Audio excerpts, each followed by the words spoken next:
Okukinga kw'amaju aga kwizirwa nyuma y'ekikwekweto kyebembirwemu abebembezi omuri Lyantonde.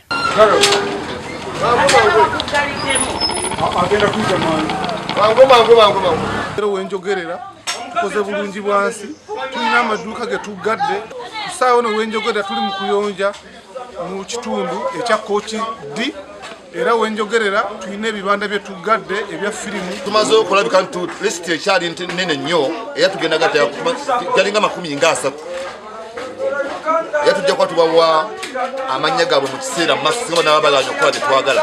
Ahabw'enkola ya Buganda okwezi oku katongozebwa kukuuma eby'obuyonjo n'okwerinda endwara ezirikureetwa omu burofa.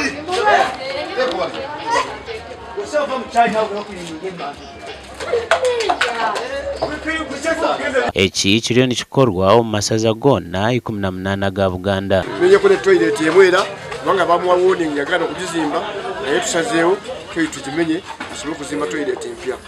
Kizibu nnyo okusanga amayumba musanvu nga tegalina toilet. Olwekyo tusaba buli muntu yenna atwale obuvunaanyizibwa azimbe toilet kizimbe kye. Toilet zazibye enkyafu munonga bazikingaho amaduuka gali omuso ga kasasiro bagakingaho nti nameera nawe yabariho so ebintu byona tukirebeka mu Lyantonde kasoneza kutereera. Emyanya erikushereka abashuma na bakireresi nayo eshenyurweho. Era buli mubbi neyakayiga okubba neyatandika edda atibadiri mwangi kubanga nze sitira mubbi ku liiso era nakati badde mulwadde okumala emyaka 3 kati nakomyewo we nakoma wentandikira okunoonya abantu. Abakyafu bonna mu ebikuba ebikyafu